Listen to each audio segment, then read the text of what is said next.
Salut les terriens, aujourd'hui un journal de la Starbase un peu particulier car il se trouve être diffusé juste avant la troisième tentative de vol du Starship dont la fenêtre de tir démarre demain, jeudi 14 mars, jusqu'au lundi 18. C'est donc l'occasion de revenir un peu plus en détail sur les différentes étapes de ce vol qui s'annonce déjà épique, du moins si le S-28, ce prototype du Starship qui a décroché le rôle principal, cette fois-ci réussit à faire mieux que notre regretté S-25. D'où l'intérêt de passer en revue les similitudes ou différences notoires entre ce prochain vol et le précédent. Enfin, et pour ne pas déroger à notre rituel technique du mercredi soir, Philippe répondra à vos questions, l'occasion également de revenir un peu plus sur ce Mechazilla au pied d'argile qui décidément n'a pas fini de faire couler de l'encre. Allez, suivez-moi, on décolle pour Boca Chica.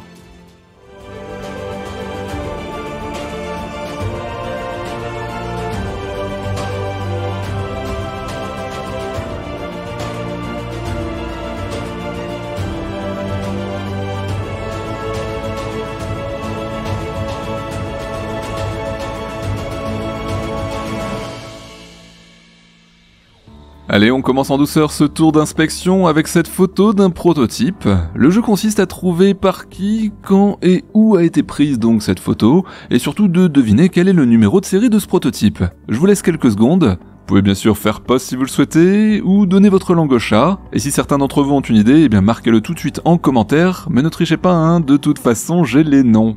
Allez, on arrête avec les devinettes, et si vous ne trouvez pas au passage, c'est normal, parce que c'est juste une image numérique conçue par 3D Daniel. Et ouais, ce rendu est d'un réalisme complètement bluffant. Bon, si jamais un jour vous vous rendez au Texas pour louer un Space BNB et qu'au lever de matin de bonne heure, vous aperceviez comme Vixie avec effroi que la Starbase a disparu, ne vous inquiétez pas, c'est juste du brouillard. En effet, le pas de tir est situé vraiment au bord du golfe du Mexique, sur des terrains lagunaires, avec un taux d'humidité plus élevé que la moyenne. Il se peut donc qu'en fonction de l'emplacement que vous réserviez et des conditions météo, eh bien vous puissiez ne pas avoir la vue que vous aviez imaginée au départ. En tout cas, non pas que je fasse une obsession sur le fait de partir en vacances au Texas, si vous avez des bons plans, des bonnes adresses de gîtes et de couverts, eh bien je suis preneur quand même, hein. Ceci dit, c'est un peu tard pour faire nos réservations, non? En effet, le troisième vol du Starship, c'est déjà demain, ou en tout cas à partir de demain, et j'espère que vous avez réussi, entre vos différentes obligations de la semaine, à bloquer un créneau finalement pour suivre en live avec nous la troisième tentative du Starship, et ce, s'il n'y a pas de changement, dès midi. Bon, entre nous, j'espère quand même que le vol aura lieu jeudi, parce que vendredi, samedi ou dimanche, je ne serai pas disponible, donc pas de live de ce côté-là. Allez, revenons à présent en détail sur les différentes étapes de ce troisième vol à venir, cette fois-ci en notant précisément leurs similitudes ou leurs différences avec le second vol.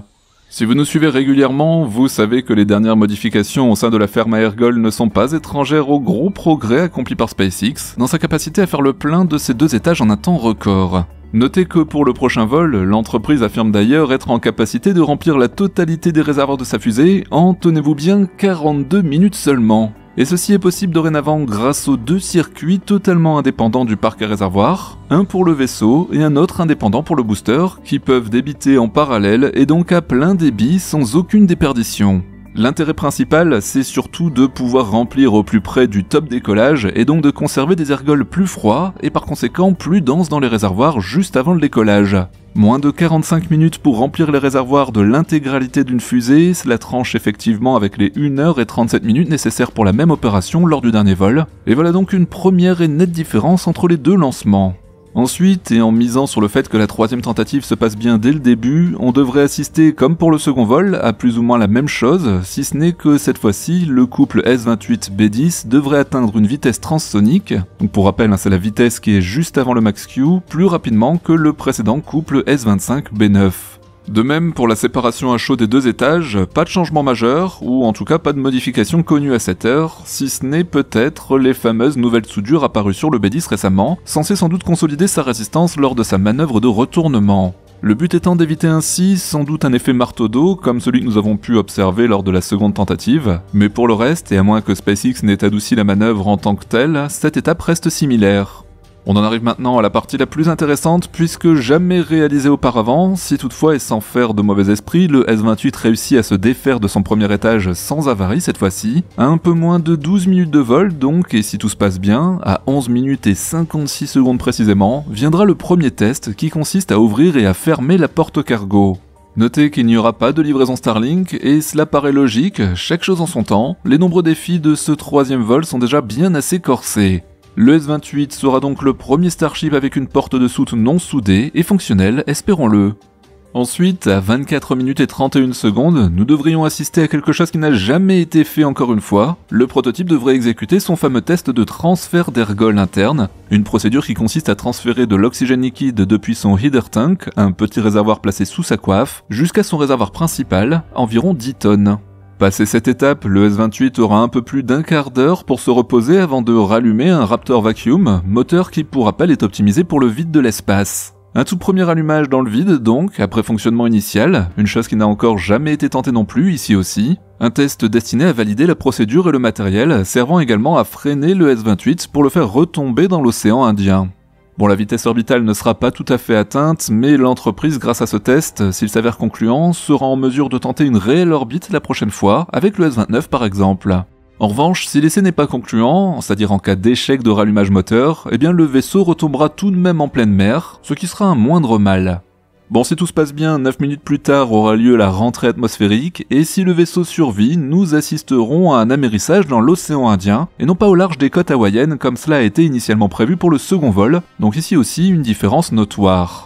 Alors en attendant que les équipes de SpaceX installent les Flight Termination Systems, ces explosifs qui permettent de détruire les 2 étages en cas de perte de contrôle, ce qui pour rappel a été le cas lors des 2 derniers vols, eh bien abordons pour finir cette revue des différences et similitudes des différentes étapes de vol entre les 2 tentatives, cette question des images embarquées.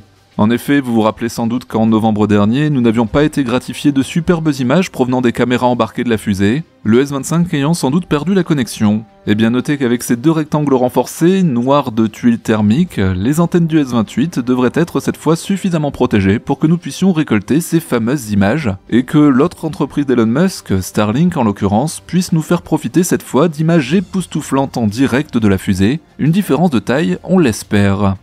Allez, on retourne sur le site de lancement pour des infos de dernière minute, avec tout récemment l'assemblage ce week-end à nouveau des 2 étages, et vous verrez que de ce côté-là, pour le coup, on note plutôt un net recul technique en raison de problèmes récurrents. D'ailleurs, peut-être que nous assistons là à un tournant dans le développement du programme Starship, puisqu'il est de plus en plus difficile pour les équipes de SpaceX d'aligner parfaitement les 2 boosters. Il a donc fallu que les équipes s'y reprennent à plusieurs fois avant de réussir un assemblage, et même chose pour faire coïncider le QD-Arm, le bras de ravitaillement, avec le 2e étage, et ce malgré les points de levage des bras de la tour, rafistolés en vitesse, et dont nous avons parlé récemment. Cette manœuvre d'assemblage ne sera pas aussi simple désormais qu'elle ne l'avait été par le passé. En effet, nous avons souvent pointé, Philippe en tête, les différents problèmes liés au terrain sur lequel est construit le pas de tir. Et Zach Golden se demande également si les chopsticks, les bras de la tour, ne pourraient pas aussi avoir tendance à fatiguer et à se courber un peu au fil du temps. Mais le stacking, c'est-à-dire l'empilement, a finalement eu lieu. Ouf, il s'en est suivi en toute logique d'une revérification de la capacité du QD-Arm à faire coïncider sa platine avec celle du S-28, mais là aussi ce n'était pas simple.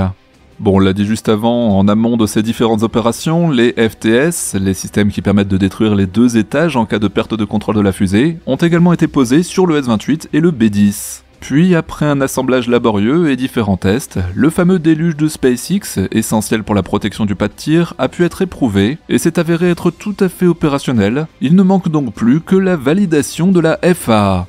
Donc à partir de demain, eh bien c'est plus ou moins le jour J. Alors si vous avez des pronostics quant à l'issue de ce 3e vol du Starship, les paris sont ouverts en commentaire. J'ai pour ma part hâte de vous lire et de prendre la température, ainsi que les différents avis au sein de la communauté des inspecteurs des travaux que vous êtes.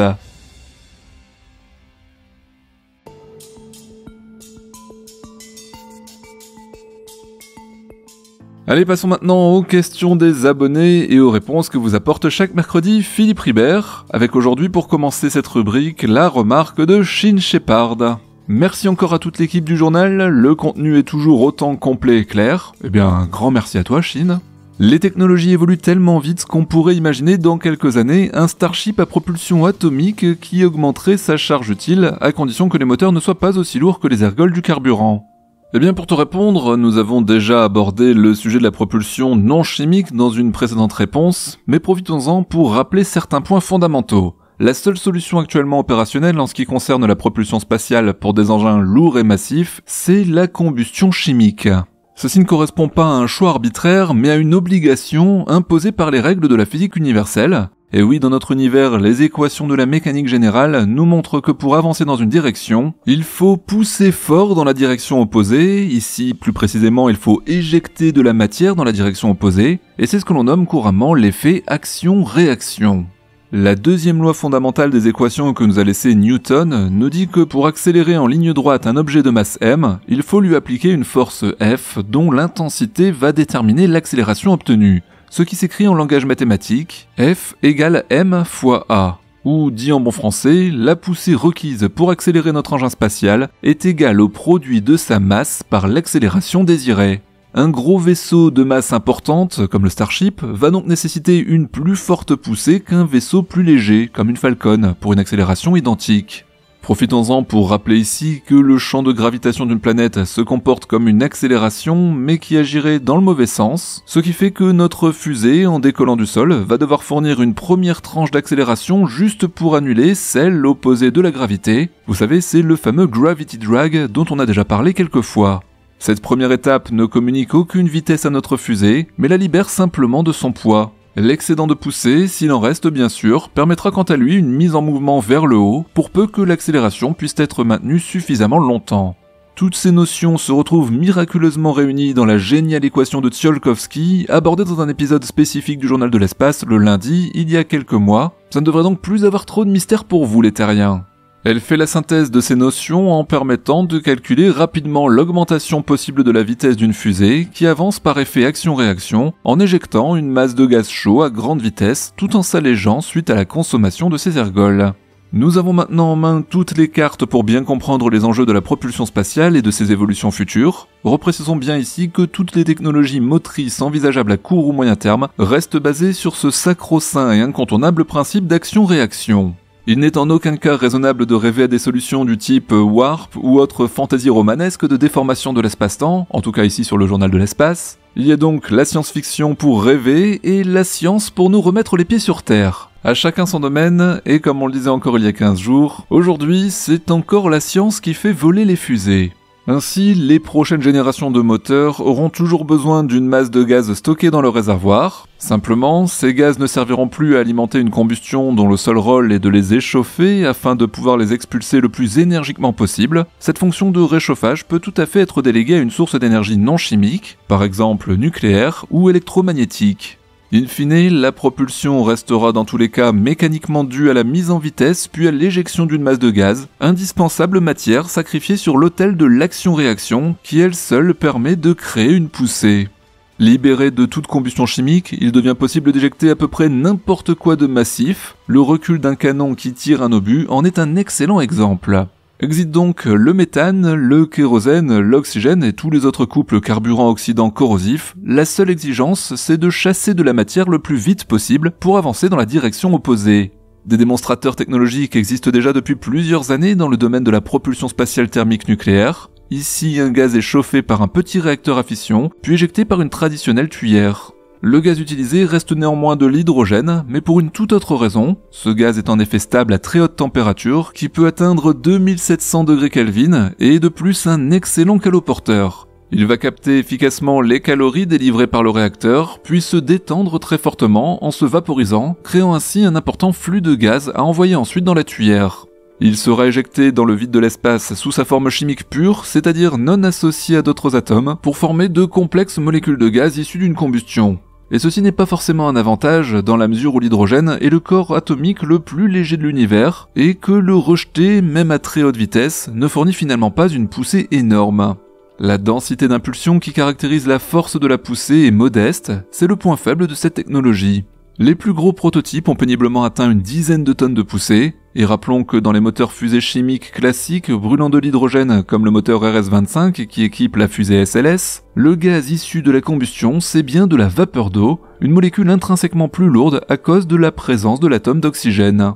Le rendement, représenté par l'ISP, est par contre excellent, largement supérieur aux meilleurs moteurs classiques brûlant du dihydrogène, atteignant une valeur de l'ordre de 800 secondes sur les premiers prototypes développés. Cette faible poussée, inhérente à la nature même de ce mode de propulsion, interdit donc tout décollage d'une fusée depuis le sol. La poussée permise par les moteurs nucléaires ne permettrait même pas de soulever le vaisseau de son support. Et oui, nous revoilà donc face à notre inexorable et pénible Gravity Drag.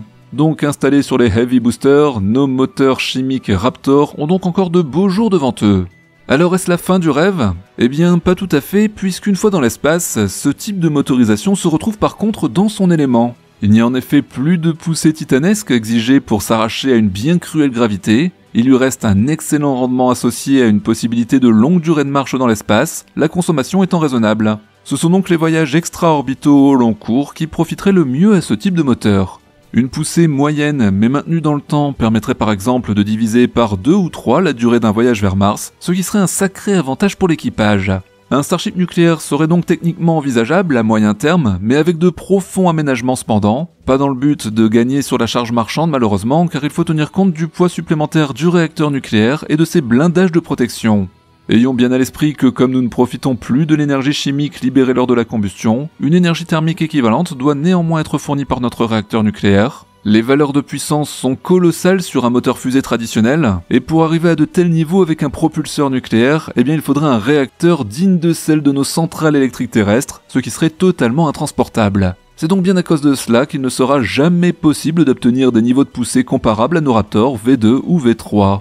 Notre ami Tsiolkovsky enfonce encore le clou avec sa diabolique formule, car le rapport masse initiale, masse finale qui y figure indique clairement que pour être performant, la masse à vide de notre véhicule spatial doit être la plus faible possible afin d'obtenir un rapport plus favorable. Voilà donc qui va limiter drastiquement notre réacteur dans sa course à la taille. Un bon point cependant, la masse totale de gaz propulsif embarqué, réduite au seul hydrogène, sera très largement moins importante que sur un vaisseau à propulsion chimique traditionnelle, et plus les vaisseaux seront légers, mieux ce genre de technologie fournira un réel avantage. À la clé, eh bien, on aura un delta V possiblement supérieur sur les longs voyages interplanétaires, permettant d'envisager des destinations plus exigeantes sur ce plan. Malheureusement, notre Starship nucléaire, une fois arrivé sur place, ne pourra pas atterrir à la surface de sa planète de destination, toujours par manque de poussée. Au mieux, eh bien, il pourra toujours se placer en orbite. Bon, la solution du thermique nucléaire n'est pas la seule technique non chimique envisageable, il en existe d'autres, déjà en exploitation d'ailleurs. On peut citer les thrusters ioniques qui éjectent des atomes ionisés froids, accélérés par un champ électrique, les thrusters à plasma, qui éjectent un plasma ionisé chaud dans une tuyère, ou à l'aide d'un champ électromagnétique puissant. Le problème, c'est que toutes ces techniques sont déjà quasiment matures et ne laissent pas entrevoir de réelles possibilités d'obtenir de très fortes poussées requises pour un vaisseau de la taille d'un Starship. L'avenir prévisible court et moyen terme de ces technologies avancées risque donc bien de se limiter aux petits vaisseaux et autres satellites d'exploration non habités qui devront toujours être propulsés pour s'échapper de la gravité de notre planète par nos traditionnels mais très puissants moteurs chimiques. Ce n'est ici bien sûr pas un aveu d'échec, mais simplement un constat, la propulsion chimique sous son aspect un peu rustique de brasier fumant et crachant est en fait ce que la nature a de mieux à nous offrir pour décoller de notre bonne vieille Terre, et c'est d'ailleurs une chance, c'est la seule qui permette les incroyables poussées obtenues par un Heavy Booster. Et encore, il s'en est fallu de peu que nous ne soyons définitivement scotchés au sol. Songeons en effet que si la gravité terrestre avait été ne serait-ce que de 10% plus élevée, eh bien, avec l'équation de Tsiolkovsky, aucun vaisseau n'aurait jamais pu rejoindre l'espace. La marge de manœuvre pour nous autres terriens est faible mais jouable, et songeons alors aux pauvres extraterrestres nés sur une planète plus grosse que la nôtre et qui ne pourront donc jamais en décoller. C'est peut-être bien pour ça aussi que l'on ne voit pas d'énormes vaisseaux aliens venir faire commerce avec nous. En tout cas, si vous avez besoin de plus d'explications pour comprendre pourquoi est-ce qu'on a bien failli rester scotché sur notre planète et être condamné à y rester sans jamais pouvoir aller dans l'espace, eh bien vraiment je vous invite à aller visionner cette vidéo que nous avions fait sur l'équation de Tsiolkovsky. Vous avez énormément de culture générale spatiale à aller y prendre.